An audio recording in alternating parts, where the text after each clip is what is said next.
And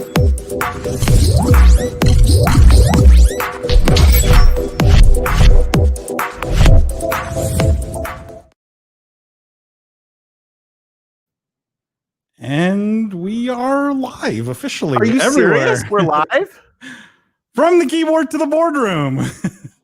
This is the Business of Esports after stream, after podcast live stream. I can't get used to pointing the opposite direction when I want to point at you, like, because everything's mirrored. I don't know, it cracks me This is up. also so zoomed in. I'm sorry, we had some camera issues. Gonna have to push this back a little bit. Oh, I like you zoomed in. I think it's great. You look aggressive. That's it. No, for those of you who are new to the live stream, William and I do this every single Wednesday evening. This is the first Wednesday, actually, we're going live on LinkedIn as well. Hopefully, we don't know if it works. So, yeah, we don't know if it works. If you are tuned in on LinkedIn, let us know. Please tell us. We need to know if it works. But basically what we do here is we cover the stuff that doesn't make it into the podcast, the topics and news of the week that are still fun, still important, but for, because of time constraints or because of the format of the podcast, which tends to be a bit more serious, doesn't make it in. You get all the same analysis, you get all the same, in-depth critique and analysis, and you get all the brilliance of the professor himself, but live and in person here. So, and actually, we have our regular guest this week, who I'm going to add to the stream in a second here. Amazing, Lindsay Paz. Hey, Lindsay! Hello, it's me again. Apologies for the extreme close-up, Lindsay. You got to stare at this for the next hour. It's like Blair Witch. It's like the Blair Witch cam. Like, that's what I think. Well, I don't know if you noticed. Most people, I don't think, noticed, which I'm happy about. But the last esports minute that I did, I had a lot of focus breathing in the video, and so there was something wrong with the autofocus on that camera. So I replaced it, but I don't have a wide enough lens for this camera. So this is this is as good as you're going to get right now. This is better. This is, and wow, this is it, guys. This is the LinkedIn. So this officially moves us from alpha on the live stream to beta. I think this is now officially kind of like the beta stream. We worked out a lot of the kinks and the structures when we were streaming to Twitter and YouTube. Now we're testing LinkedIn for technicalities and everything, but we're getting ready to kind of launch this thing. And so you guys who are viewing on any platform can view this as a pretty special moment, because you're part of the beta, the inaugural beta, I guess now. Is that like the beta test? I don't know, whatever. It's great content. You'll love it. I'm a little disappointed, William, on your background this week. I thought for sure, because of our LinkedIn Live approval, it was going to be more celebratory. It was going to be more of my Did you think it was going to be this or this? No, of course not. I just thought it was going to be Paul's face really big, but he took care of that himself. Yeah, I know, right? We always try to make it happen. Ouch. Ouch indeed. Ouch indeed. Do we have to start talking about William's haircut? I mean, guys, this is I love that people care that they think there could be a haircut. Only Cam tunes in regularly enough to notice, because I didn't notice. I actually did not get a haircut. My hair just looks surprisingly good. It's like I had business meetings today or something. So Kai says watching you from LinkedIn. Hey Kai, how's it going? Kai, pleasure to see you. I have not seen you since LA. Yeah, unfortunately, the world has gone crazy since then. But it does appear like LinkedIn's working, because we have Danny, we have Ethan, and we got Greg on YouTube. Hey, Greg. Hey, Greg. So everything seems to be working, which is mildly surprising. Yeah. I hate the background, though. It's still kind of, I got to work on this. I'm still getting. You can just put my face up there and not worry about it. All right, I'll drop it in just for you, Paul, 24/7. Just so you guys know, to set the tone, we can do one giant Paul or lots of mini Pauls.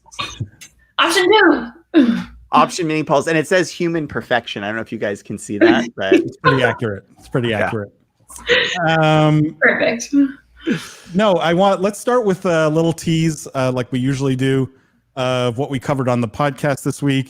As always, if anyone's interested, we can revisit some of the things We can talk about some of the things that we will cover that will release on the podcast episode tomorrow. But let me give you guys a bit of a sneak peek on what we covered on the podcast this week. So what you're going to hear about tomorrow, we talk about Fall Guys in depth. Actually, quite a bit of analysis on Fall Guys and where that might be going, because they sold 2 million copies on Steam, which is insane. Happy to talk about Fall Guys today if you guys want to go more in depth on that. We talk about Warner Brothers deciding not to sell their gaming division. So they've decided. This was a great discussion. This was one of my favorite discussions that we had in a long time. This was a good one. Well, it's because we covered this. We covered this on a few podcasts and a few live streams, right? Where we talked about, hey, they're selling it. Why are they selling it? This doesn't make a lot of sense. As it turns out, they decided not to sell it. If that's what you want to believe. Yeah, we knew. And then we talked about Amazon rebranding Twitch Prime to Prime Gaming, because I guess they have nothing else to do. They're just sitting around looking for stuff to do. Hey, a lot of people got a lot of money for that rebranding, and it was a good move. It was a good move. We talked about it. This is actually a good move, and it has some strategic implications. So this is fun to watch on the podcast. If you guys want to hear it. Who says, turns out you changed their minds. Whitworth, it's like you've already listened to tomorrow's podcast, but yes, I specifically say that they must have listened to the podcast because we strongly advised against the sale of this. We literally did not want them to do it, and we're lucky it didn't happen. Yeah, they didn't do it. And then finally, we rounded out this week's podcast. You'll hear about tomorrow. Fortnite maker Epic Games becoming the 5th most valuable U.S. startup, not gaming company, startup in general, trailing only Stripe, SpaceX, Palantir, Airbnb. Like, this is a good group to be in. And so that was pretty awesome. We ended on a very, very positive note talking about Epic Games. We were very happy with that. Huge congrats to Epic. Yeah, so that's tomorrow's podcast. If anyone wants to cover some of those things today, happy to, because there's some great insight that came out of those discussions. And even after the fact, it was just William and I today on the podcast. So as usually happens, we finish, and then I'm like, man, I should have said that. By the way, I'm going to tease the live stream. There's a piece that William wanted me to take out. I am not taking it out. So you're going to hear it in its entirety tomorrow. He was adamant I should take it out. It was not a good move to put in the podcast, but it's there. But I'm keeping it. Yeah. So we have a lot of fun stuff to talk about today. How you guys doing? Some great topics today. Ooh, I'm excited. Lindsay, have you been playing Fall Guys out of curiosity? Yeah. No, I have been watching 3 to 6 hours of the NBA every day. Oh, well, hey, that's pretty cool. This is the Business of Esports podcast. I know. I've heard a lot about you that. said NBA 2K League, we'd be high-fiving right now. But aren't they all sick, or is that the baseball players? I can't remember. A lot of the leagues have problems, so it's not a happy time. It doesn't, because it's perfect. Mm-hmm. To me, what was weird was watching hockey, because so much of hockey is the celebration after the goal.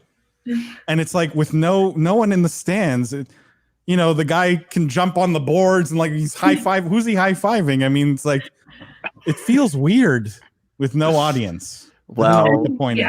And baseball is horrible either way. The NBA is perfect. Baseball, the audience is asleep to begin with. So, I mean, doesn't even matter. It doesn't even, with or without audience. Baseball, it's just that's not fair, Paul. A lot of people like baseball. No, and this is a great segue into our first topic. Oh, what's our first topic? As if I might have blown my mind. This. What's our first topic? The first topic is our good friends at Activision Blizzard.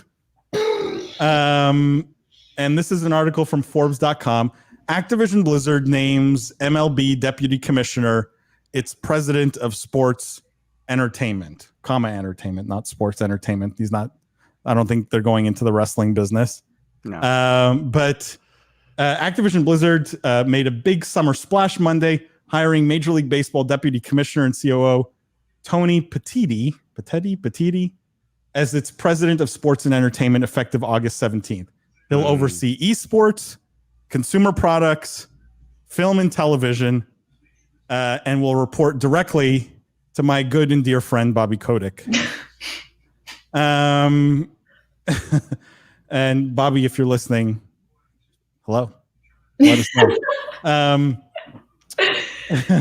So he's being brought in because, let's face it, Overwatch League and Call of Duty League are not performing. I think that's no surprise to anybody.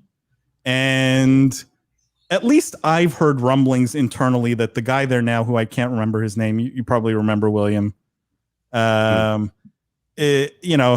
rubbed some people internally the wrong way. So I think they're trying to shake things up internally here and bring in new blood, new guy. What do you think of this, William? Well, in principle, let's start with, I don't doubt this guy, Tony Petiti, is very talented, right? MLB is huge business, Paul. You can make fun of it, all you want with people asleep in the stand, but it's a big deal, right? It's one of the largest sports in America, and it's true. It hasn't fared very well recently relative to other sports, right? It is America's pastime. It's America's pastime. Yeah, it's America's pastime. So this is, and COO emphasis on past. Yeah. Well, hey, gentle. But COO, this is going to be a great guy with really, and I think there's a comment to highlight. I think somebody said, what is the carryover skill set here? And that's what I want to talk about. This is going to be, it is going to be high tier horsepower talent that's being added in. And it shows, on the plus side, this shows a seriousness about Activision Blizzard to continue to invest in the leagues and address some of the issues and challenges around them. Because if they were going to walk away from the league or say, we don't know, they would not make a hire of this caliber. And this guy can't be cheap. He can't be, and he's not going to come into a sinking ship without a solid plan to right it, right? Or at least from his perspective. So I think the very positive signs are, change is good for particularly the Overwatch League, and to a lesser extent the Call of Duty League right now. This is some change. This is a proactive step to address things. A+. For me, the issue here really comes down to, is this the skill set that the league needed? Because in my mind, the league was already doing an incredible job of some things, right? Production values were excellent. To me, as an external observer, the sponsorship deals that were getting closed, the large check sizes, like the YouTube deal for live streaming, were big numbers. So from a kind of, to be blunt, from a league management perspective, and sort of the league ops side, I would have given these guys very high marks. I think the fundamental problem is a little different with these things right now, which is the translation from the game experience to a viewership experience, and making I think a more enjoyable competitive game and a more fun competitive game to watch. And to my mind, this isn't necessarily that skill set. Now, maybe I'm wrong. I'm not there in the hiring room. I don't know. But in my mind, I would think if I were going to address the problems that I see in particular with Overwatch League, I would start in a different place. And I would be looking for a different type of hire. I would love to see somebody with either a more traditional AAA pedigree game set, I think that would be valuable. Or I would love to see somebody with a really visionary content production skill set, right? Like somebody from the film industry, for example. It's not gonna happen, but we'd all oh my gosh, Steven Spielberg comes and takes over Overwatch League. But you know what I mean? But let you joke, but that would get me really interested in Overwatch League. Seriously. If and keep in mind, he is in charge of TV and movies as well, right? Yeah, exactly. They haven't done, other than that horrible Warcraft movie, but well, hey, that should have been good. Come on, but, you can't argue that was a good movie. And no, I'm saying it should have been good. I don't know how there is. Yeah. But so that's my take is any change, it's change, positive change, high horsepower talent. Great. Is it the skill set the league needs?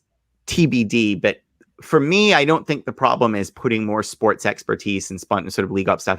To me, it's more about how you address the viewership issues. And I don't know if this is directly tackles that head on, but who knows? All I can say is I really hope this is successful, because I would love for Overwatch League and Call of Duty to trend upwards. I think it's good for the industry, and I think it's good for Activision Blizzard. That is, you can see by my background, my favorite publisher of all time. I love those guys. So what do you think they're paying him, William? 3 potato chip bags and tons of stock. I don't know, but he can't have been a cheap hire. Let's be honest, right?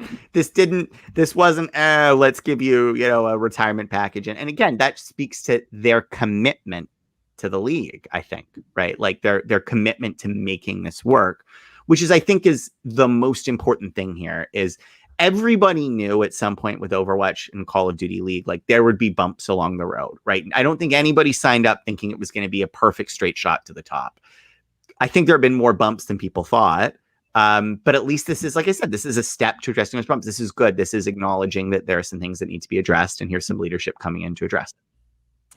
What do you guys think of Julian's question here? What is the carryover skill set here? Well, that's where I think, William, you kind of differentiated between 2 points. And the one is that operationally, having someone who has been in sports at such a high level could potentially be useful.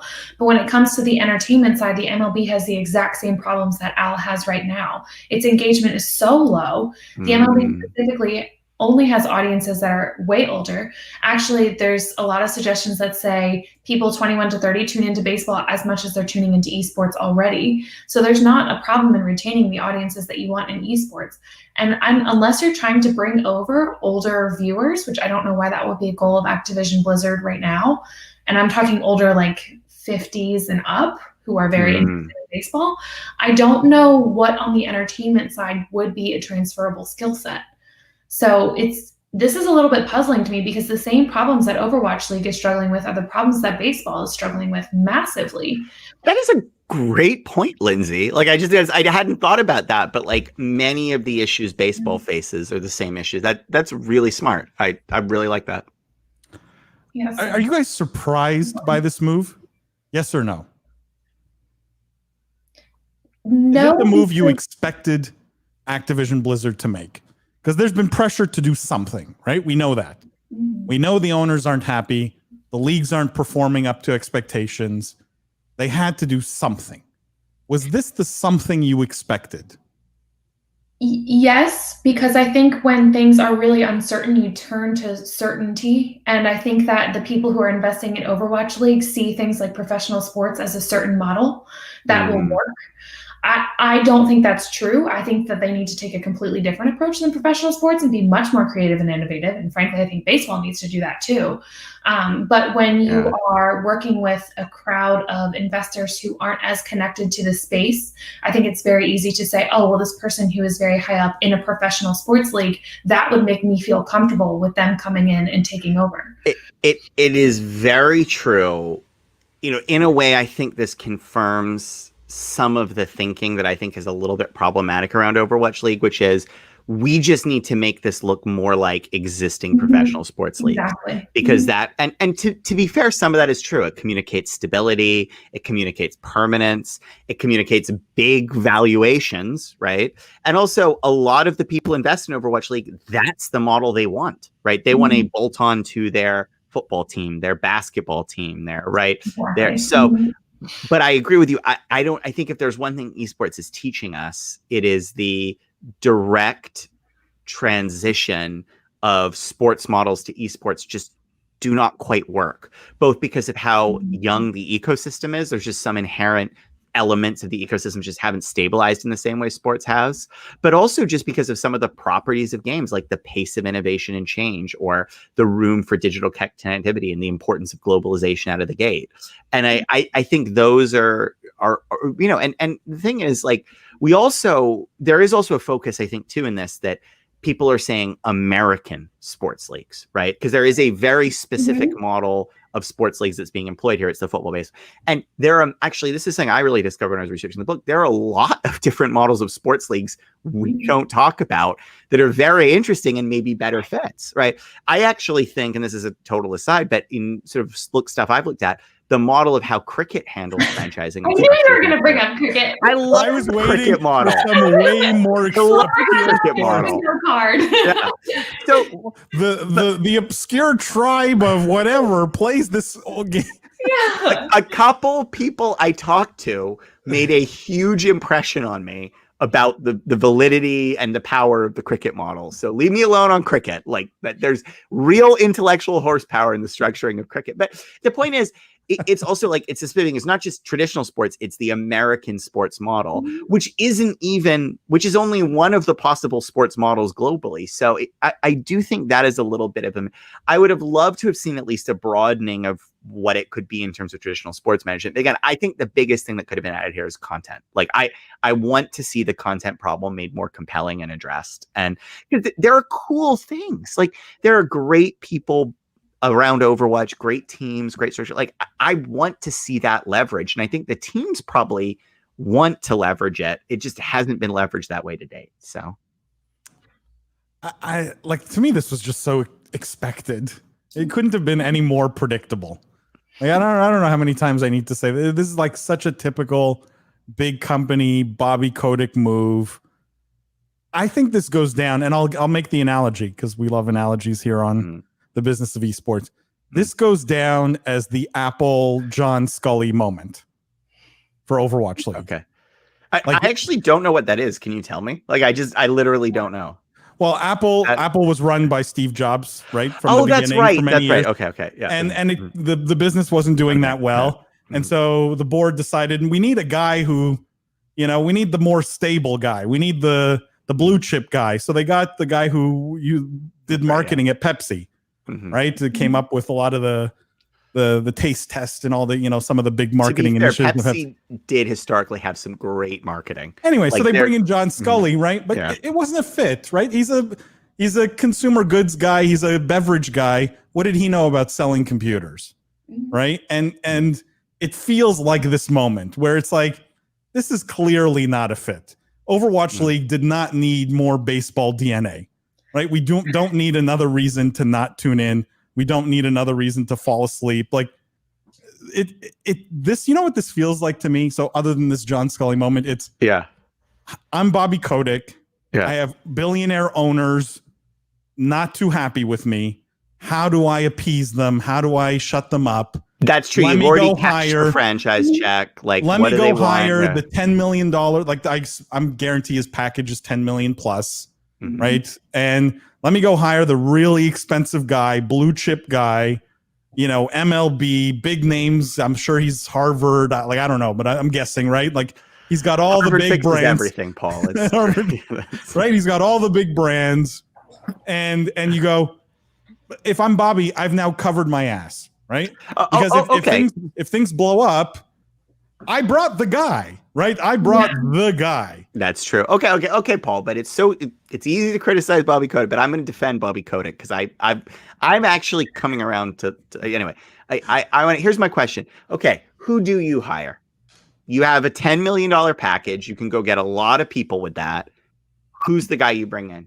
See, but my views on Overwatch League and Call of Duty League have always been, like, you can't. The guy is not going to fix it, right? Okay. There needs to be a restructuring of the economics. There needs to be a rethinking of the ambition around the league. Like, I would get much smaller, much scrappier. I would do no stadiums. I would scrap all the home game stuff. I would, you know what I mean? I would figure out how to make the viewer experience really compelling. Go buy some cool technology companies. Like, I would do everything other than go hire the $10 million guy. Okay. Here's the truck. Back it up. Like, sorry, you asked me what I would do. There's a lot I would do. No. But I want to hold you to this because I'm curious. I think it's going to be an interesting answer. Yes, you could change a lot of things. I understand. You maybe aren't so bought off on the Overwatch League model. I may be a little more bought off on the potential and some structure of things. But you have to start somewhere. You have been told by the board you're starting with a major hire. You have the package. Who's the major hire? Give me the name. You have to do this. You have to hire. Let me just say you're putting a gun to my head, which I don't like. Yeah. But sorry. But I will say it's a classic mistake you see all the time. Big VCs make this all the time.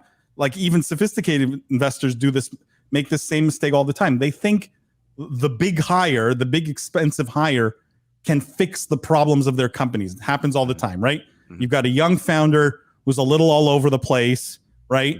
And now the level of sophistication and size of the investors is going up. The expectations are going up. And then they start thinking, well, now I need a blue chip guy, right? I need a guy with public market experience. I need a guy with, right? Yep. Or And or so they- yeah, or a girl. You need the heavy Yeah, hitter, I the mean, stable person. resume, Yeah. the clean. Yeah. Right. Mhm. Right. And almost always that doesn't work out. Like literally, I think if you probably look at the track record of bringing in that person, God, it I almost want to do never that works study. out. That is so interesting. Because I would you lose love the, to see that the study. at least in the startup world, you often lose the culture and the DNA of the business when the founder gets shoved aside by a professional manager, right? Mm. I think you need someone in those situations, but you need someone to complement the person who can drive the heart and soul and the culture. The problem with Overwatch League, you put a gun to my head and you say, who's the person, right? Mhm. I'm saying they lack that founder. Who's the founder driving the vision? And then I can tell you who the person is to bring some operational management expertise to come help them, right? But the two components are missing, not just one.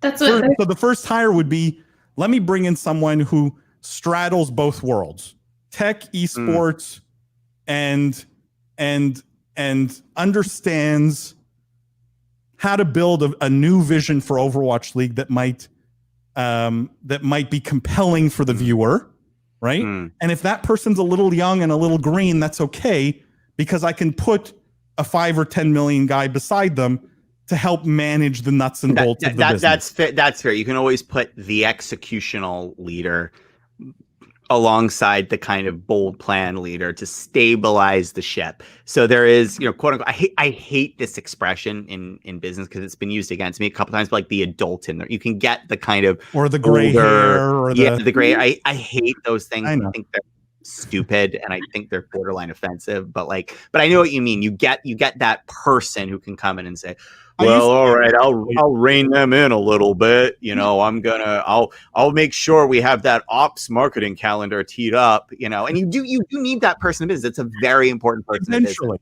once you have the vision, but the Overwatch League lacks the vision, right? And the vision that they were on, that was set by whoever, it hasn't worked. So you need a reset on the vision. You need a new person with new ideas and a new direction. Once you bring that person in, bringing more gray hair or the adult in the room, that's easy. And I used to be offended at that, William, but now I am the gray hair in the room. So, I mean, I'm no longer offended. I'm like, oh, they're talking about me. Well, then, of course, that is right. It would fix it if I came. This is what's particularly troubling to me, is because baseball needs that too. They need someone who is young and innovative and dynamic and driven and has a vision for how to change the sport, because they have this massive thing with so much investment. They have all these parks. They have so many things that they could be doing to improve their user experience, and they're not. So it's particularly troubling to me that Overwatch League, who is struggling from the same issues, from that lack of creativity, from that lack of innovation, is going to the one professional sports league that truly has done the least. Doesn't even have a video game, right? At least NBA has NBA. Like, that's true. Actually, how did MLB not get there? Like, they're the one that missed it. It's true. And everyone else has a best-selling video game that's like a marquee franchise. The NBA is by far the most dynamic and the most open, and that's why they have the league and all this stuff. And the NBA is perfect. We know that. And the NFL is somewhere in the middle, but baseball they're suffering so much from young creativity, and that's why they haven't gotten any of the audiences they want. They've retained the audience over 60, and that's about it. So why you would then bring in this guy to help you just does not make sense to me from a viewership perspective. If you told me he was managing the sports side, the operations side, okay, fine. He has the experience to do that. But when you tack the entertainment part on there, it's something that scares me a little bit. Yeah. Everyone's correcting us, saying, so Kai, Julian, Cam, also. Yeah, they do have a game, but it's not popular. MLB The Show. Although I don't think I've ever heard of anyone. No. I mean, to be very fair, there is a game and it's done okay, but it's not. I don't believe it sells anywhere near the same level the others. I think it peaked in 2014. I think it peaked about 6 or 7 years ago, and it's certainly when the new NBA 2K releases, it is an event. When the new FIFA title releases, it's an event. It's certainly not the same caliber of weight in the industry as a sports game release. It's more up there with the new UFC release. I would put it as yes, they have a game, yes, it's there, but is it a driving force in the industry? No. Could it be more? Certainly based on other sports game benchmarks. Yeah. I was trying to see on Steam's charts where MLB The Show appears, but I don't think it's on Steam. So yeah. I don't know. You know who my guy would be? It's representative. My guy or girl. You know who my leader to put in here would be? Oh, Cory Balog. Why? The creative director of the God of War reboot. And you know why? You know why that would be my person? That reboot is so good. I think that game is so good. No. Here's why this is my person. And I did really like the game, but this is why this is my person, and this is representative, right? They're not quite the right skill set, but this person, because God of War was a franchise that went one direction. It was a certain way for a certain generation of consumers. It needed a massive reboot to stay relevant. Cory executed a very clean, very visionary reboot that preserved many of the classic elements of the old game while charting a new and differentiated path forward. That is the exact leader you need in this situation. Someone who can tease out the DNA from the first pass that is still relevant and good. And somebody was commenting saying they shouldn't have done city leagues. I love city leagues. I think city leagues work. Right? Kai who said that they shouldn't have done the city. But he's right in that introduced a level of complexity and a cost structure that was impossible to maintain or sustain. Well, and Paul, you pointed out before that they didn't do enough of allowing the players to develop personalities either, and that's a huge part of city leagues. Or monetize locally either. Like they can't even do their own jerseys branding. They have no control over their own brand. Everything has to go through that Fanatics partnership or whatever that Blizzard cut a deal for. Like it was just they tied the owner's hands where it made no sense to tie them. And then they decided all the economics, which didn't make sense. Like, look, we've been over this a million times. Yeah, we've been over this before, but I think that's the type of leader you need. Because and Martin agrees. I saw Martin's comment saying everything Cory touches turns to gold. Well, that's a good reputation to have. To be fair, he's a pretty safe guy to say you like, because many people critically appreciate the God of War reboot. So Cam says, unless this guy has an overnight vision, not sure how he's part of the solution here. Yeah, it's not clear. Overwatch League charges a stupid amount for merch as well. Yeah, I'm not sure how their pricing model works, but not well. Yeah. Oh goodness. They have bigger problems than just selling merch. Let's talk about selling merch. That's a good segue. Should we talk about 100 Thieves? Yeah, sure. Let's talk about 100 Thieves. Because I think you liked this story, William. I'm coming around to 100 Thieves. I like a lot of what they do. Oh no, no, I didn't like this one. Sorry. Where this article's from dailyesports.gg. It's a little bit it's not what we usually talk about, but 100 Thieves Nate Shot responds to lackluster esports performance. Basically, he came out and he did a video apologizing for their performance. The reason I thought this was an interesting discussion is, and especially for William, who owns an org, I'm curious, is this something you would ever do? Okay. Would you ever come out and apologize? Because you don't see that in traditional sports all that much. No, that's true. You don't ever have like the owner of the Chicago Bears coming out and saying like, well, I'm sorry that season didn't work. Yeah. But there's also, I think, with 100 Thieves, this dynamic of, selling more hoodies being more important than winning games. Yeah. And I'm curious where you fall on that spectrum. Here's the thing. There's a lot I like about this, and there's some stuff I don't like. Here's what I like. I love honesty and accountability here. Let's be honest. Like, I think any good leader should be able to recognize and own what's happening in their organization and act accordingly. And it's hard. And it is hard to own it publicly. And sometimes that's strategically right. Sometimes that's strategically wrong. But generally, I think honesty in today's world is the best policy, right? Like everybody who follows 100 Thieves knows they're not winning stuff, right? So what's the harm in coming out and acknowledging that you're not winning stuff and you're going to try to make changes to address it? I think it's brave. It's honest. Yes. Are there reasons not to do it? Yeah. But overall, when leaders do things like this in businesses, I'm a fan, right? Okay, so that's good. What's the bad here? The bad here is I wish there was a way that this could have been said, which I think reflects the reality of 100 Thieves, which is, do you care how many championships Gucci wins? Do you care how many championships Louis Vuitton wins? No, you don't, because they're fashion companies. We're a fashion company for esports. So what does this matter? That's what I think. The reality is their business model is not a business model that is dependent on performance, right? They've moved into a sort of a lifestyle. I'm not so convinced those lifestyle apparel models are great today in and of themselves, but I really do think they're on a lifestyle apparel model, like more than anything And else. they've said that. And they've said that. And publicly. So Yeah. if that's the case, I almost want to be like, good for you, optimizing your business around, around the constraint that is like, you need to have charismatic gamer first streamers, right? You maybe, to make that model work, don't need tournament win. Yes, it would be better if you were winning tournaments, but it's expensive to field tournament rosters. It's difficult. It requires things like investment in analytics and team training structures and all of these things that like bigger orgs are doing more of now. And like, maybe you don't need to do that. Maybe you just need to put out really awesome hoodies. And again, I'm not a fan of the really awesome hoodie business.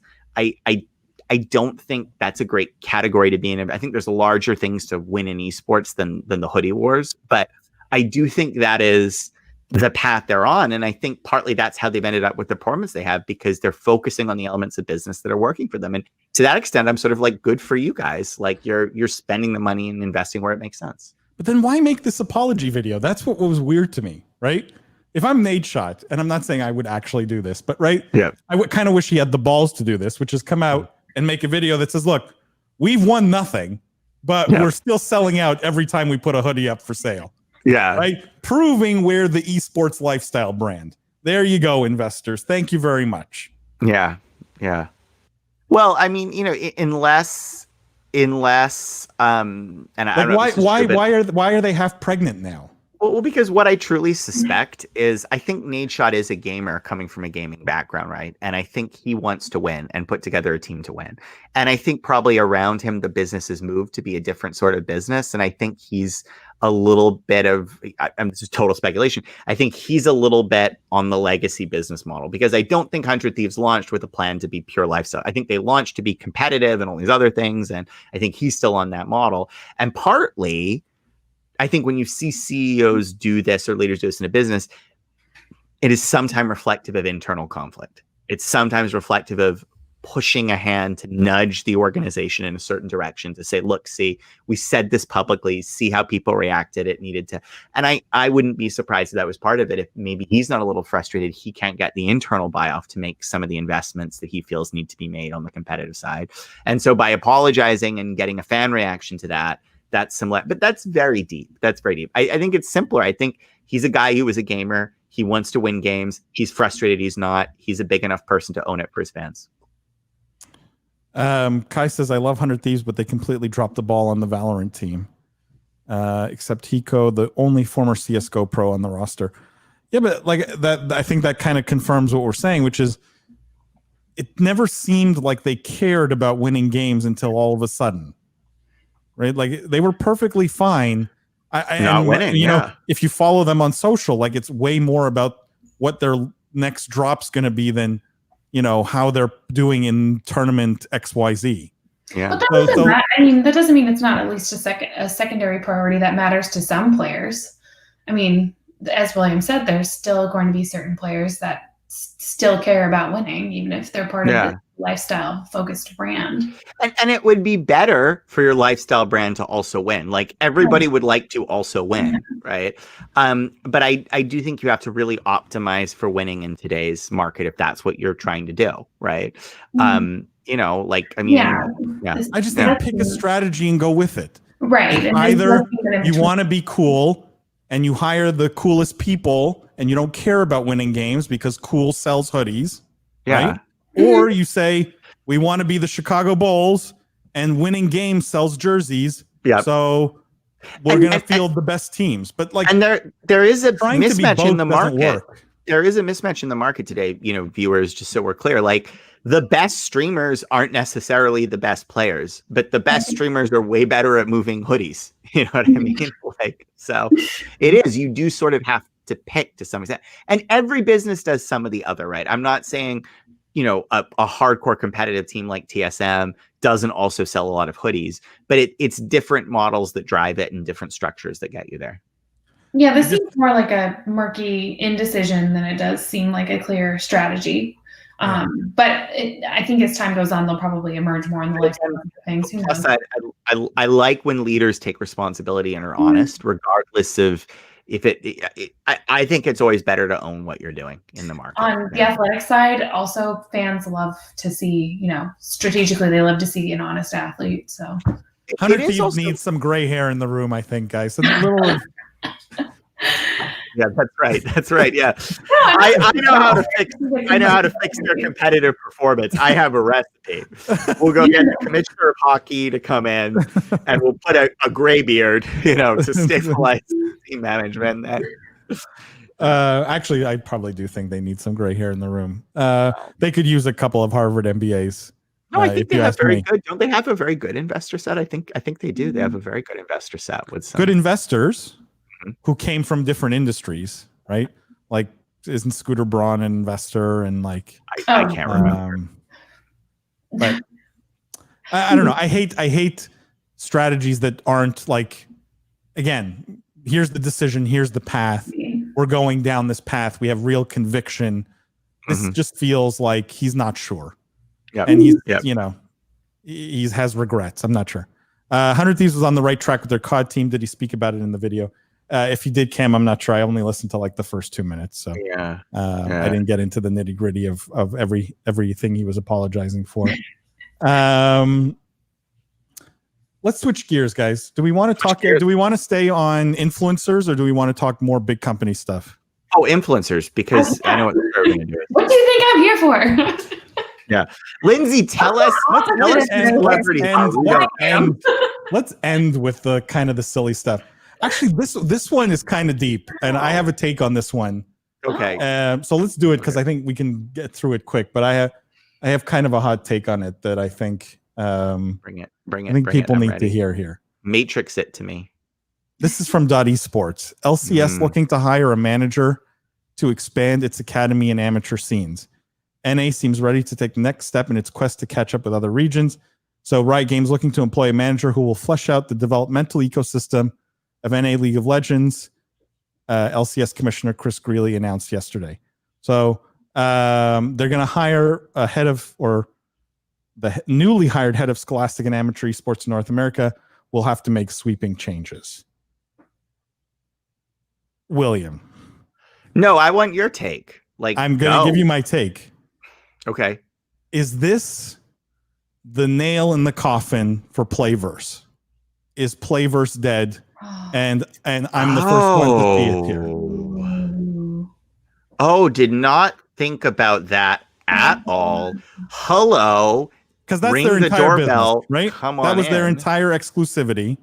Yeah. And now, like, isn't it weird when you say we're farming out, you know, all the amateur school stuff to Playverse for League? Because fundamentally, amateurs is so tied up in collegiate and to a lesser extent high school today. You're exactly right. Wow. Is Playverse and their $90 million they raised basically up in smoke? Let's put it this way. I hadn't thought of that. My spin on this story was going to be Riot Games continues to demonstrate they know how to build an ecosystem incredibly well. This feeder system is important. They've set up the top. They're going downhill. Excellent. Yeah, that was going to be my take. But I had not thought about that. And yeah, I think if I was Playverse, I would be terrified right now because there is no reason there's no reason for a publisher to outsource. Like if like Riot Games has shown a desire to do these things in-house, right? Yep. Some of these things.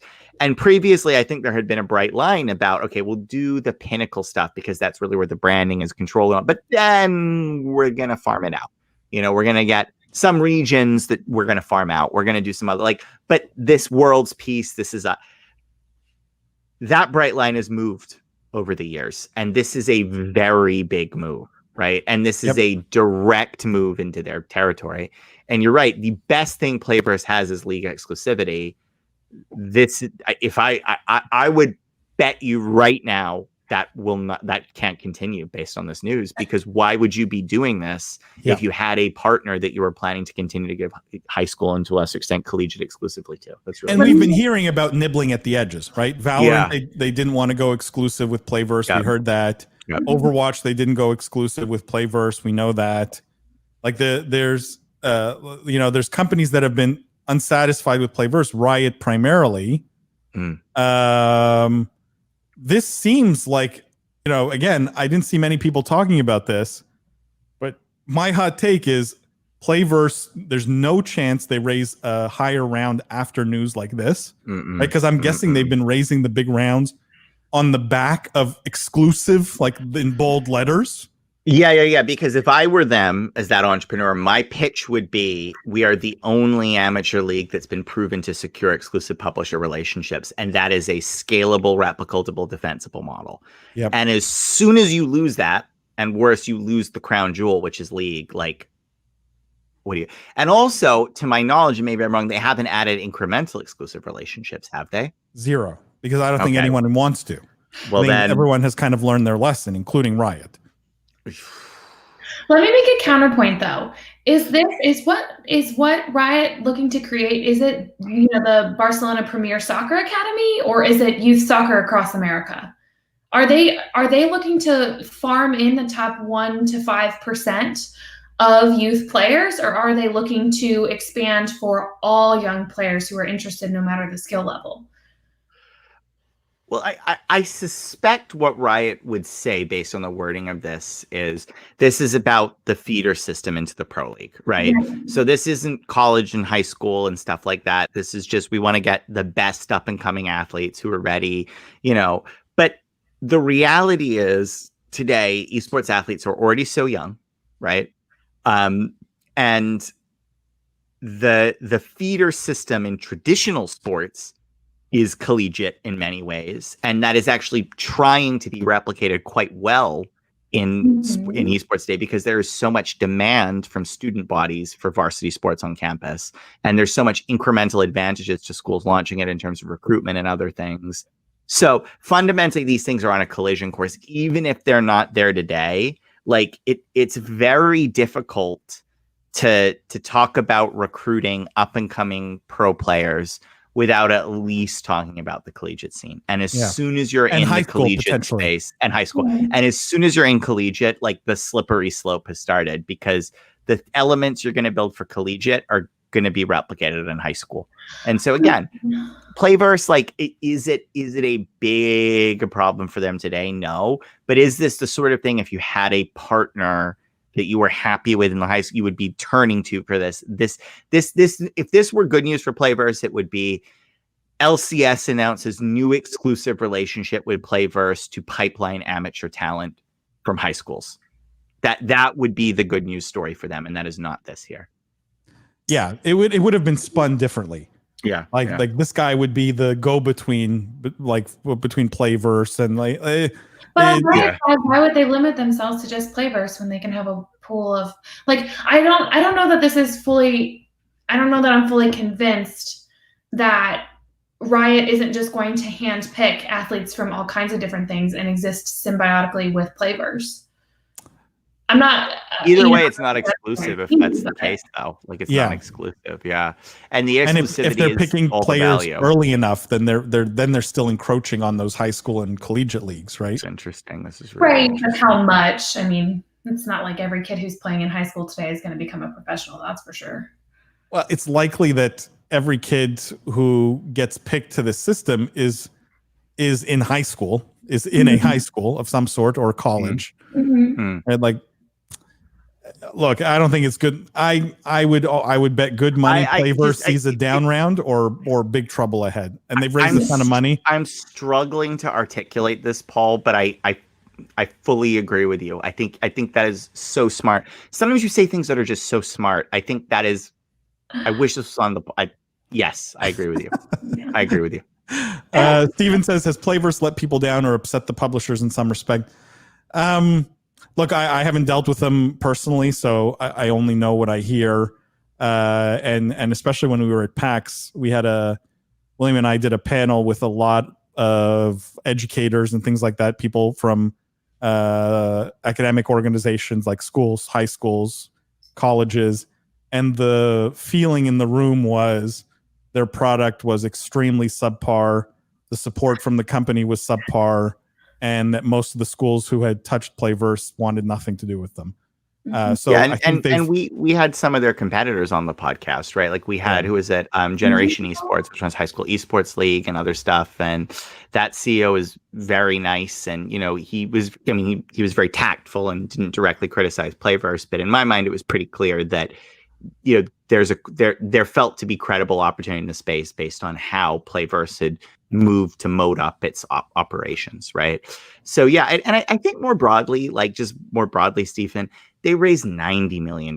Like that is a lot of money. Like you should be hearing more and feeling more about what they're doing for 90 million in cash, right? Like it's a lot of capital to deploy at a problem.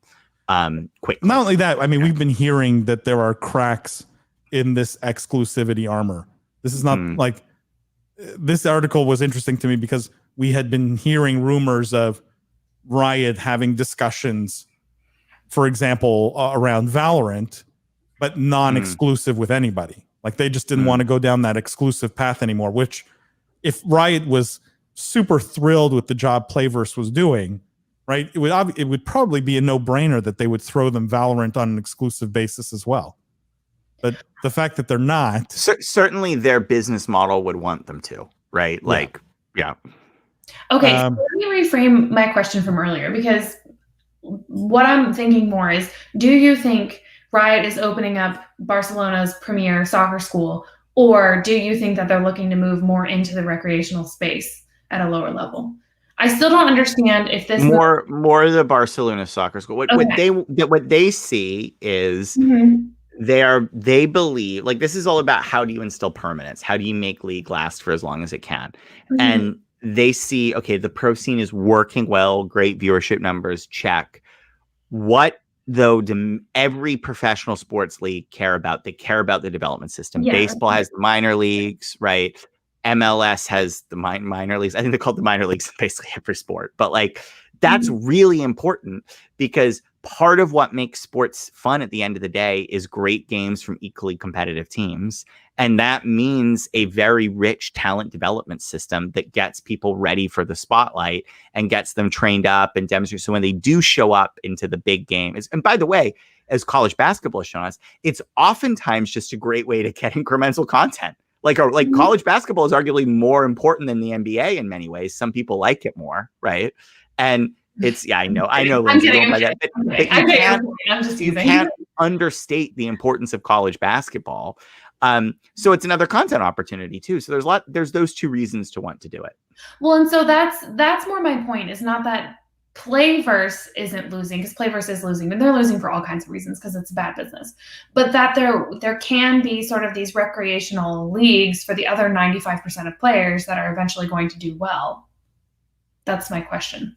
Yeah, those things will always exist. No one's getting the rec stuff, and it's more about the direct feeder system. And I think it's about content ops. I really think it's about content opportunities, incremental, because they can't add more LCS games to the schedule. But everybody knows March Madness is college basketball, right?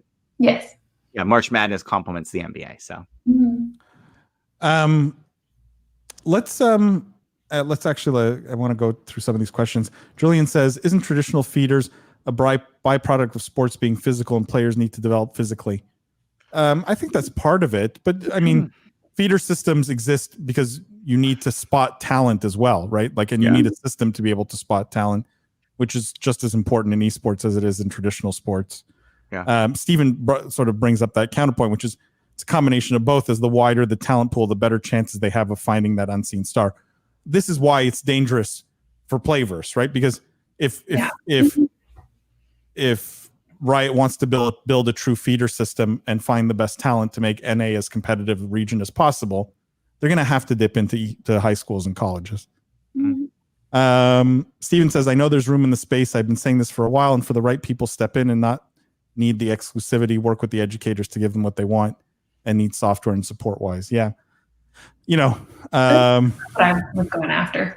A lot of investors thought Playverse was that company, but they not could looking still like be. it. I mean, look, I'll tell you one thing. If you raise 90 million, even if it's down round, you can probably raise more, right? Like that much money in a business, it doesn't just disappear. So they definitely have a lot of potential, and they have the funds to be dangerous, right? They have the funds to be dangerous. So TBD. Guys, let's switch to something that hit really close to home, like really close to home. Oh, Heroes of the Storm making a comeback.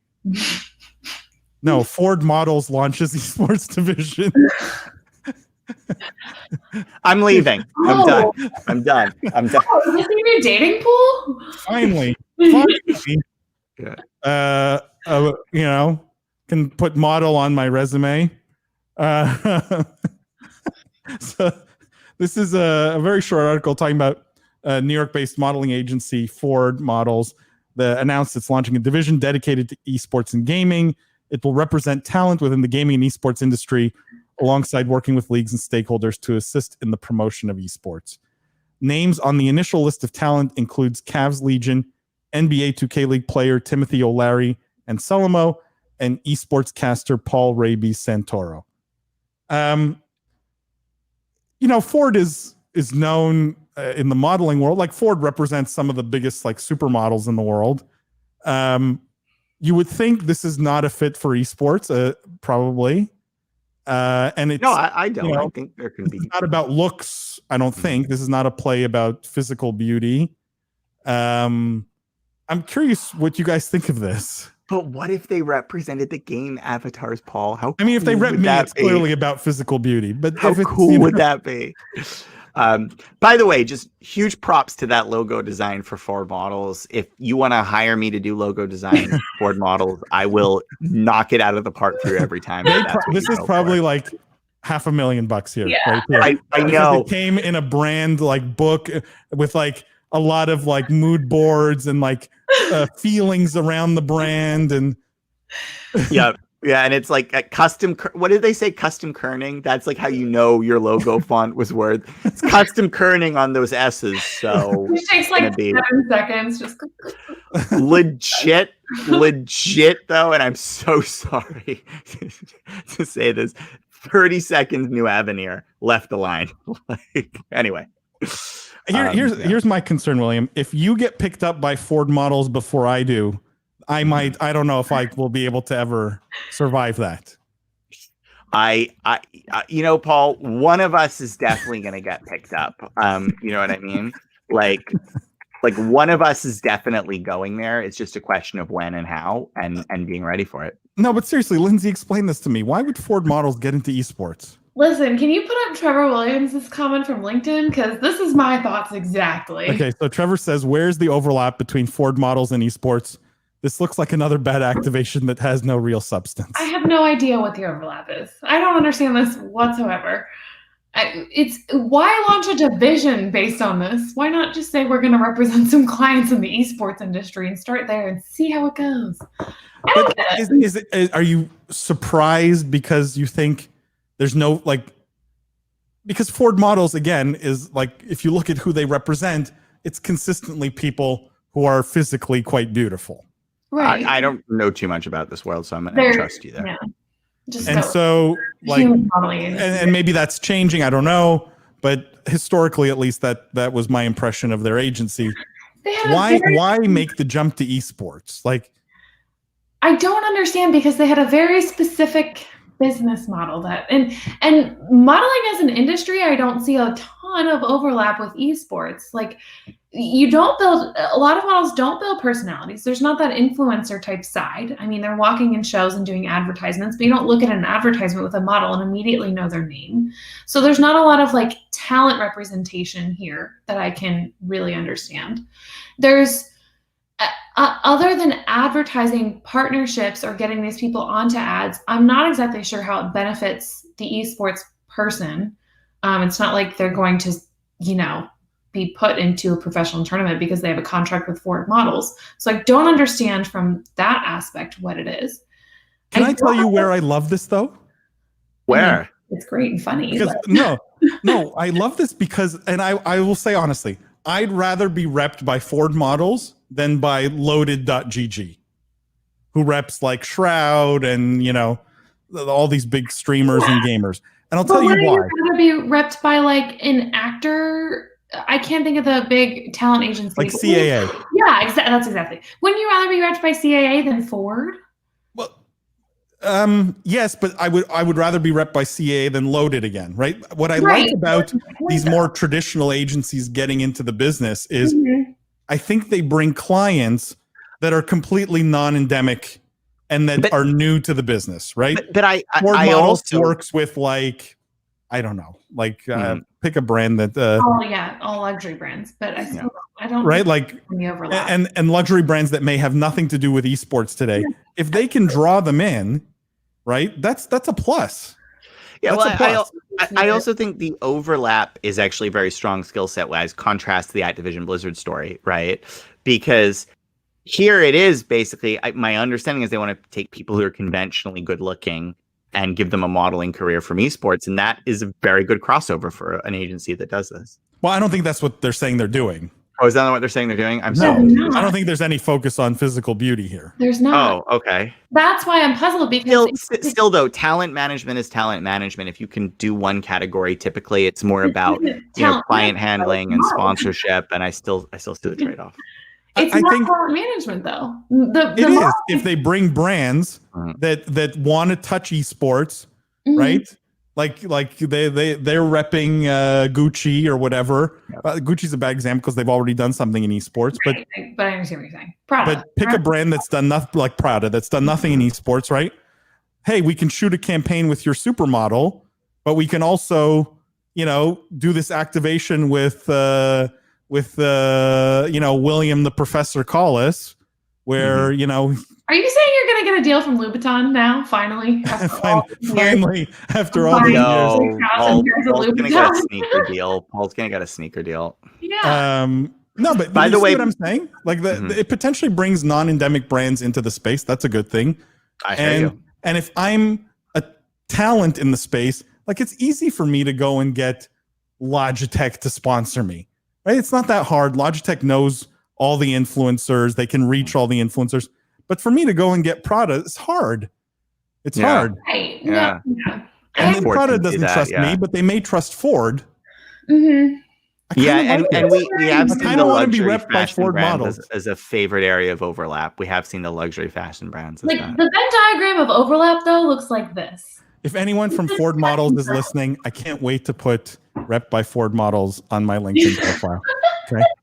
We're all gonna do that. And if anyone from the Ford Models creative agency is listening, I just designed our logo for the Business of Esports models. Knocked it out of the park. Are we starting a talent agency? I'll tell you what, I'm starting a logo design agency. If that logo was an animal, what would it be? Ooh. See, if you can't answer that question, I'm not paying you your fee. You wanna play this game because you will lose. If this logo were an animal, it would be a lemur. Okay. Aggressive yet adorable, stealthy yet silent, friendly yet approachable. The lemur. Wow. That's Harvard MBA. Also, complete misuse of yet in those sentences. So, but that was intentional. That's edgy. We're going to redefine the vocabulary around fashion. Steven says there's the whole gaming apparel industry that could be a potential market sector that they could be looking to. Yeah, exactly. I agree. 100%. Okay. If you contrast this with the way the Army is utilizing esports to increase recruitment, it looks silly. There's no crossover. Looks are not what brings value to esports. It's pretty mind-boggling, honestly. Trevor, come on. We know why you watch this live stream. It's Yep. I'm just kidding. No, you're right. There's no crossover there. Yeah. But if they think they can leverage their brand relationships, there's potentially crossover there. Yeah. Right? That's fundamentally it. Martin says it looks the exact same. It did, Martin. 100%. A sloth, it would be a sloth, slow and unimpressive. No, I'm kidding. There is work. I'm gently ribbing that logo, but there is work and thought that goes into these things. Seriously. So Trevor says, can't start a logo design company, William. We're still waiting for the Business of Esports $100 million. It's under construction, guys. It's going to take a while. You don't just put up $100 million facility overnight. I made a promo video for a $100 million facility. No, we're not going to show that Paul would promo not let video. me show it. It was good. It was not good. That promo video will never see the light of day. Okay. It's one of those things that's pure. Like 30 years from now, if this podcast is still going, there'll be the retrospective and maybe then the promo video for our esports facility. Sorry, not going to happen. Not gonna happen. Let's talk about Samsung because I like this news. I don't know. I feel like I'm positive on just about everything except Activision Blizzard today. Samsung bringing Xbox to its smartphones strengthens Microsoft's cloud gaming ambitions. In fact, I saw another article that had a similar headline, but where they were saying Nintendo Switch was potentially in trouble because of this. Basically, what it is anyone who buys a Note 20 smartphone or pre-orders it got a free subscription for 3 months, I think, to Xbox Game Pass. Which is huge, right? Because the Note 20 is a great gaming phone, like very powerful. Xbox Game Pass has all these games that you can play. Arguably much better experience than Stadia. And so this was kind of like a great mashup, I thought. William, curious what you think on this one. I wish I had a lot to say about this, but I don't. It makes a ton of sense. It's a great move. Why has no one else done this? Excited about mobile gaming, Paul. Oh yeah, that's right. The real news is Paul likes some mobile gaming play. Right. What? I like the business move here. This is what was it? Opposite day?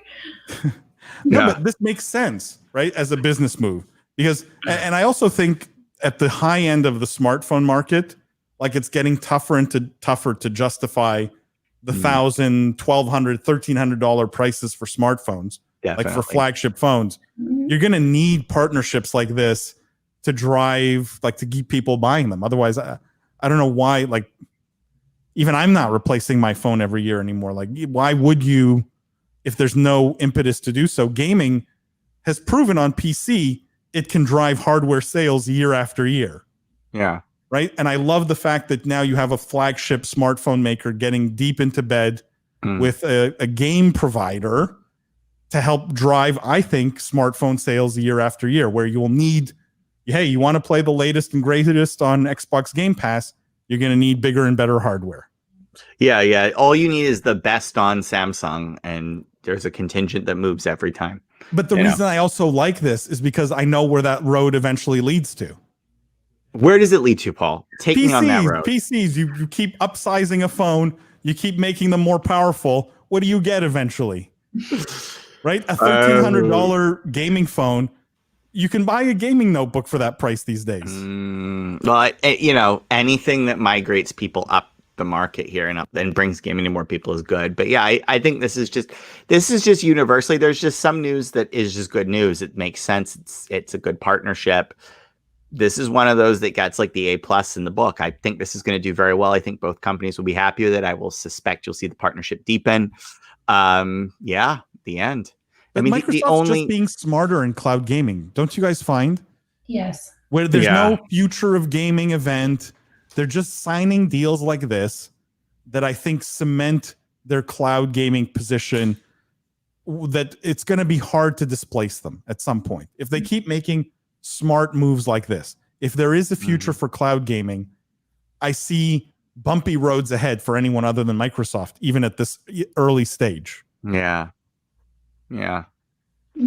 Game Pass is most phones are 6 times the power of laptops from 10 years ago. Yeah, they are. This is what I mean, even Apple's new laptops are basically going to be mobile hardware inside of them. They're all going to ARM chips. I mean, I think it just comes down to too, though. Game Pass is just such a great service. It goes well with a lot of things. Like it's just, at the end of the day, it's just an insanely good service. So it's, I just wow. And I to be fair, when all those things were coming out, I was skeptical. I thought they would never get the quality on board. I thought the value would never be there as a pass, but boy, was I wrong. I mean, Game Pass is just it's the greatest value in games today. Not even close. Can we just look at the other side of this coin? Sure. Here's the coin. Flip it. Let's flip the coin. Here's what you end up with on the other side. Apple goes to war with the gaming industry. This is an article from TechCrunch. I love the headline.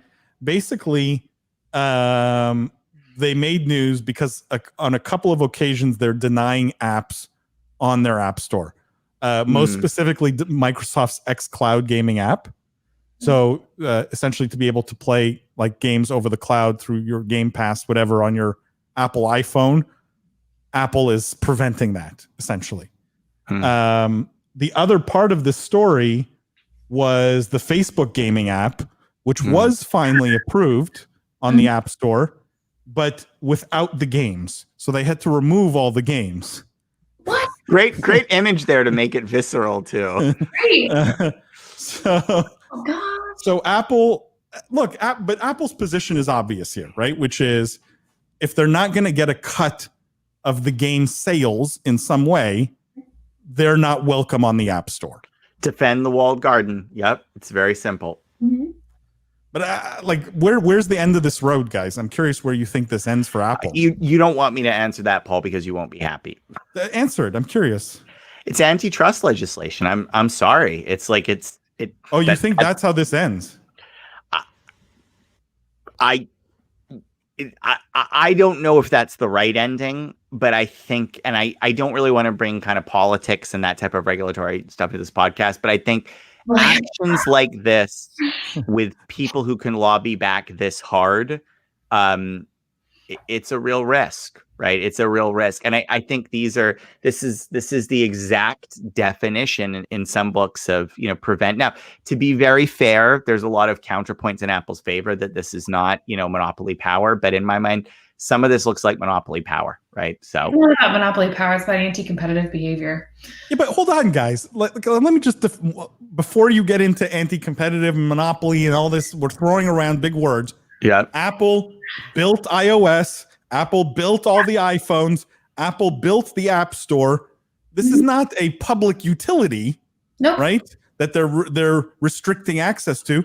This is their own platform, and it's only like 20% of the market. What's iOS's market share today? 30% of the market, something like that. In the US, it's much higher. In the world, it's 20%. So it's like, again, this is.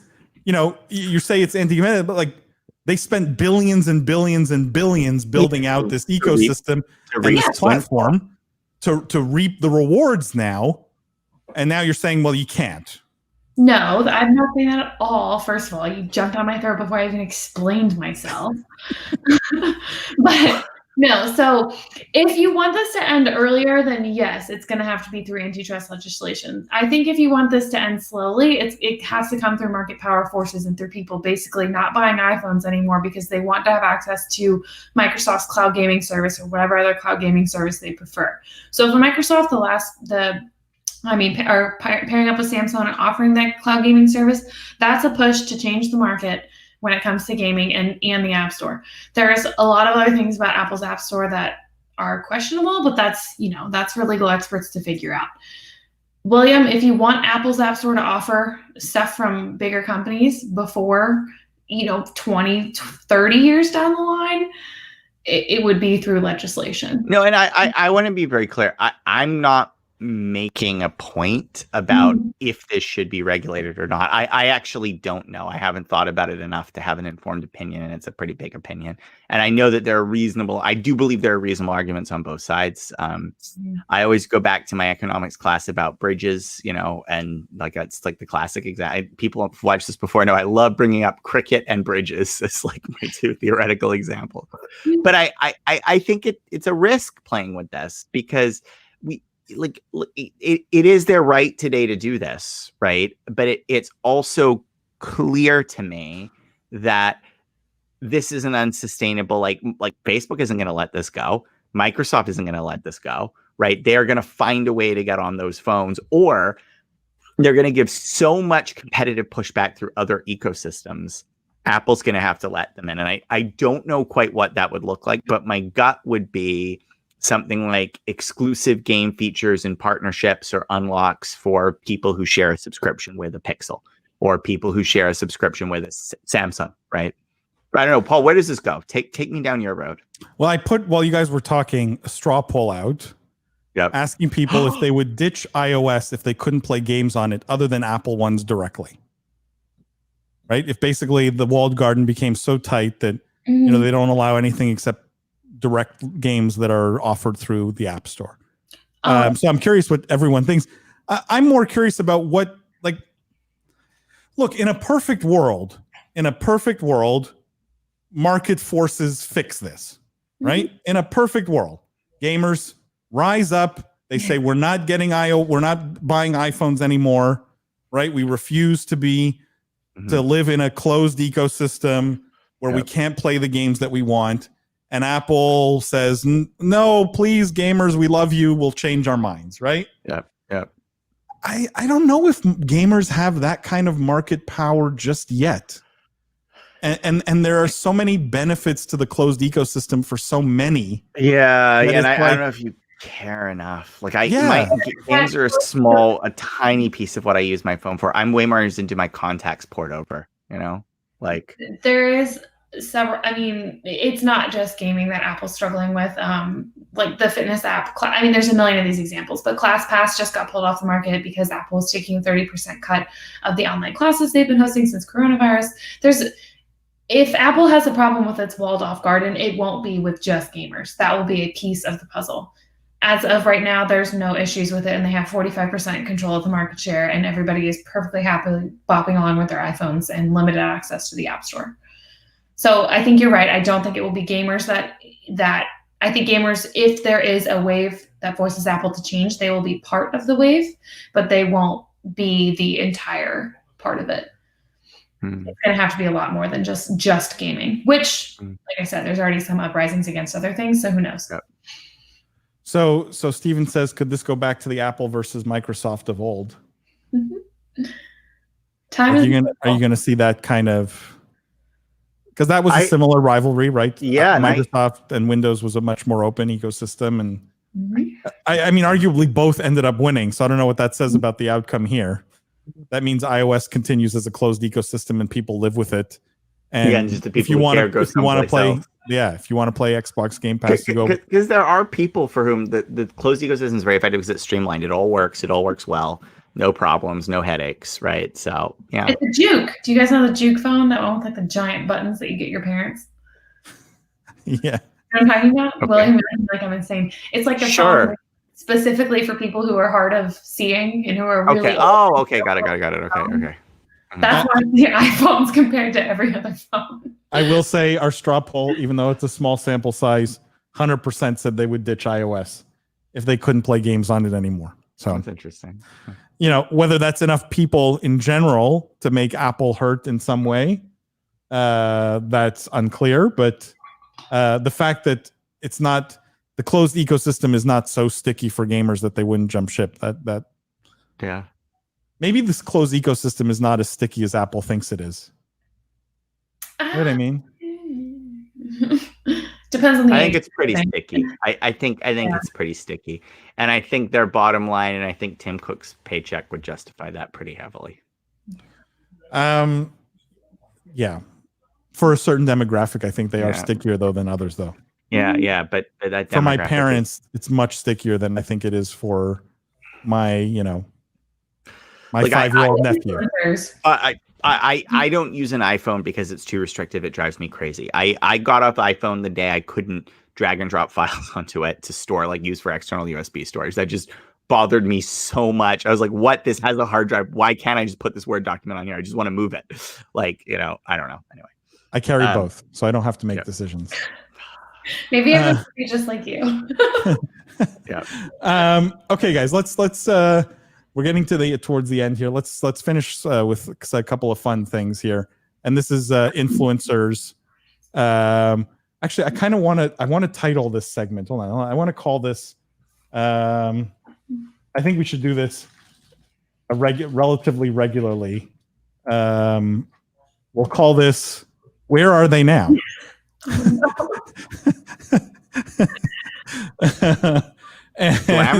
Glamorous. And the first one here is The doc himself came back this past week. Mhm. And so this article was from essentiallysports.com. Dr. Disrespect creates history on YouTube and hints at production company. So basically, he did for those of you who maybe didn't watch, he did his return in 2 parts. He came on. He didn't actually make an appearance himself.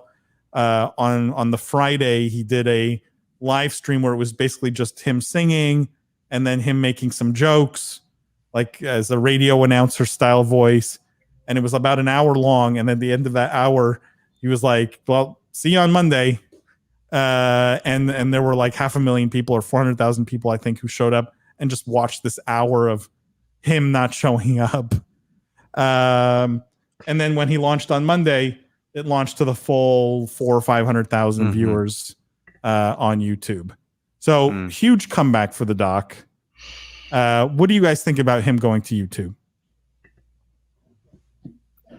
He had to go somewhere. It wasn't going to be Twitch. I think there's just too much we don't know. We still don't know what caused the Twitch ban. We know, but like, YouTube's not a bad place to go. They're a massive viewership funnel. They're clearly trying to get more serious about gaming. And I would argue the doc really does draw a unique. I think there are fans who are just loyal to the doc. You know, is this the right place for him then, William? It maybe is a better question. Versus where? Facebook gaming? I mean, it's better than Facebook gaming. I'm so disappointed this isn't Caffeine or Trovo, you know, as a big pickup here to anchor a new segment there. But at the end of the day, I suspect this was driven by dollars and cents, and YouTube probably can pay the most. And so here we find the doc. Do you like this, Lindsay? Sure. You going to watch the doc on YouTube? Maybe. not are you not his target demographic? Lindsay, what equivocation. Sure. Violence, speed, momentum does not resonate with you. I mean, it's not my 3 favorite things. Probably not even in the top 10, but I don't know. Sometimes it's funny. Violence, speed, momentum is like 100. You had me. I was like, I'm going right now.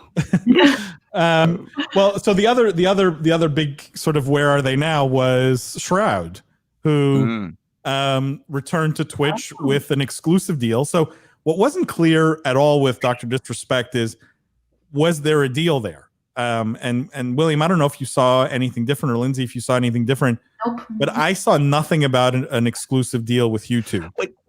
Which does have me a little uncomfortable, because I suspect the Shroud deal is the model for people freed from Mixer, which is they were willing to do exclusivity, paid well, right? That they got to pocket all of that. They would just go naturally to the next highest bidder, I believe, right? So yeah, I'm not sure what's going on with the doc, but look, I'm glad to see Shroud back on Twitch. I think this is the problem with Twitch's business model, though, right now, is that they're going to have to start to pay to keep the best parts of their platform online, right? This was a guy who 3 years ago, they did not have to pay anything to effectively have them exclusively on Twitch. And now there has to be a big deal cut here. You know, I don't like what I'm seeing for their business, which is the talent erosion. But look, at the end of the day, they're the largest platform and they paid to have them back at the end. Yeah, but no one's learning their lesson. I thought we concluded that it's not the talent that draws the audience. It's other things. Yeah, we did. Right? We did learn that. Yep. I thought that was the conclusion we came to collectively as a group here. You did convince me of that. That was the conclusion. And yet we're still seeing exclusive deals. And look, if YouTube didn't sign the doc to some exclusive deal, like if there was no dollars up front, Paul, what does that say about the doc or YouTube? Well, I my concern with the doc is there might be something else hanging, you know, in the background that's think preventing. He's potentially toxic, and they're going, we don't want to. That there might be something to prevent some bigger moves there. But with Shroud, by the way, just because it's exclusive doesn't mean it was exclusive in Shroud's favor. Imagine there's a world where the conversation goes like this. Hi, my name is William. I'm Shroud's rep, and Shroud just freed up for Mixer. We'd love to talk to you about getting him back on Twitch. Well, hello. It's so good to hear from you. Let's set a couple ground rules for this. We know that it's not talent that drives viewership, it's the platform. So we're happy to have Shroud back because he is talent, but we're going to expect that we're bringing most of the value here. So if we're going to take you back, there's a couple things we're going to have to do. It's going to have to be exclusive, and it's going to have to be a 60% paycheck to us. And you can take that, or you can walk it down the street to Caffeine and see how many viewers Shroud is getting and if anybody cares in 2 months. Thanks. Yeah, Could have gone that way. Does it give a dollar amount for? No, there's no dollar amount. So they don't announce. They may not even have paid a dollar amount, right? The deal, the exclusive deal could just be, hey, we're restoring your partnership and whatever else. Like And my point is they might have they might have more leverage here than we realize, because when these people moved, the fans didn't come with them. So that says the leverage in negotiation is going to be on the other side this time. I kind of hope that's how it went, William. I hope it did too. I hope the platforms sort of wise up and get smart, because I'd much rather those dollars be spent, for example, on original content than on influencers, than on exclusive contracts. Yeah. Like there's so many better ways to spend those millions of dollars, I think, than fighting for talent amongst themselves. Yeah, well, because it's a zero-sum game too. The talent wars just end up, the talent wins, which is good. I want the talent to do well as well, but for the businesses, the underlying platforms, it's not a victory. It just Steven says, God, I hate the term influencer. Steven, I don't know what else to call them. Sorry. Yeah. Trevor says Logic took his money. If you mean the doc's money. Yeah, look, the guys who cashed in early, good on them. But I have a funny feeling we're going to see fewer and fewer of these. I think Caffeine and Trovo wouldn't have been able to draw the doc in. Look, with enough dollars, I think the market has sort of proven that any of these guys are willing to accept smaller audiences if there's enough zeros behind the contract. Yeah. Like if guaranteed money is always better than uncertain audience 2 years from now, right? Like paying out millions of dollars over multiple years. Steven says, I hope it went that way too. Yeah, I'd like to see some more power back in the hands of the platforms, a little more confidence. They got to feel that they have it right now. Twitch has got to feel that they have it. But, Yeah. Guys, we have a bunch of other stuff that we wanted to talk about this week, like a lot of companies that reported their quarterly earnings. It's going to have to wait till next week. We may have to do a special, maybe second live stream now that we have LinkedIn Live. Test it in business hours. Yeah, would love maybe to test some new formats. So one, maybe talking specifically just about public companies, maybe one doing more like an AMA where we just take questions in advance and address just those. But in general, would love your guys' opinions. Now that we have LinkedIn Live approval, the plan is to do more live streams and experiment with more content formats. And just would appreciate any suggestions, feedback, stuff you guys want to see. I will say too, before we do our wrap-up segment here, we have our 100th podcast episode coming up. It's coming up fast. Today or tomorrow will be episode number 92, which means we're officially 2 months away from episode 100. And assuming we count using a normal base 10 system. Correct. But you want to go to hexadecimal? I don't know, William. I don't know. You went to MIT, Paul. Isn't that what you do with your fancy math? We changed number bases just to mess with people. I did liberal arts. Okay, let me tell you. I analyzed poetry. The love song of J. Alfred Prufrock, right here. Yeah, that's how it felt when I went to Harvard and I looked around the room and I'm like, I don't fit in here. And like, none of these guys have, water cooled their own PC. Come on. I don't even know what that is. I just buy it out of the box and break it. No, so we would love viewer suggestions, listener suggestions for that 100th episode, and make them as crazy as you want. Like people you'd love to have on the podcast, like CEOs, doesn't matter how big, stars, celebrities, you name it. I think we're going to try and go big with that episode. So as crazy as the suggestion might be, we welcome it. Feel free to send those along, William, me. We want to see what you guys want for that 100th episode. Guys, before we sign off, I want to make this a regular thing, so I'm going to stick to it. What are we playing this week? I'm boring because I've had a really busy week at work, like really busy. So Ghost of Tsushima, Here's the Storm, same 2 games, nothing new. Almost on the 3rd island of Ghost of Tsushima, Here's the Storm, just absolutely loving some Sonya right now, playing Sonya as an offlaner. It's a blast. Lindsay? I'm watching the NBA. You can talk to me again in October. Okay. This is a gaming show. At least we're honest. At least we're honest. Make something up. Tell them you played Candy Crush, for God's sake. Yeah, that's right. That's right. I don't do anything except for watch the NBA. Type in Steam charts and go. Martin says the doc as a guest. Clearly, that's actually a really good idea. Actually, great idea. Yeah. Steven's playing Dual Universe and World of Warships. I haven't tried World of Warships, but I hear very it's good. popular. Martin says, sure, he isn't in the C-suite, but I'm sure he would have a lot to say about brand building. Yeah. I mean, they kind of are in the C-suite because they're self-employed, right? You could argue the doc is CEO of Doc Enterprises. Yeah. And his own entertainment. I mean, he is. Company, at this point, he is a company in and of himself, right? Like, there's a lot of people working with the doc. What am I playing this week? I'm super boring this week, too. I haven't played a whole lot. But I played over the weekend some just normal COD multiplayer, not Warzone, because they had like a dual XP sort of everything kind of weekend. Yep. I tried Fall Guys, which I didn't love. It was fun for 5 minutes. I played a little because Magic's, twisted my arm.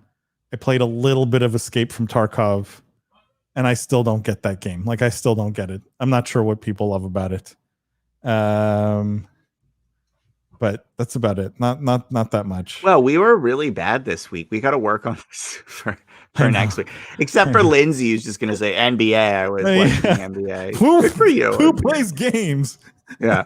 Who plays games? But I mean, it's actually interesting because if you say entertainment experiences aren't competitive with each other, like Lindsay's the example that proves the point, Yeah. Kai says Valorant and Overwatch. Cool. Shroud on his return today played Valorant. I don't know if you guys saw that. Destiny 2, Fall Guys. Yeah, but there's no good games, Cam. Need some multiplayer game recommendations ASAP. Apex is still the best shooter out there, if you ask me. Witcher 3 and Valorant. More Valorant. Me too, Martin. I am still playing The Witcher 3 4 years later. So. Why? Why? Because it's such a big game. That was a joke about how long the game was. Like, it's like, isn't it like 200 hours worth? Plus side. I don't even know. I don't even know. I've never given finished up on it so many times. I It's too big. 200 hours straight through, but then plus side missions was like some ridiculous number. I don't know. My husband's been playing it for 6 months now. I've been reading the books. Overcooked 2. Good choice. Overcooked 2. Oh, I like it. that game. That is actually a really good game. Yeah. So fun. Yeah.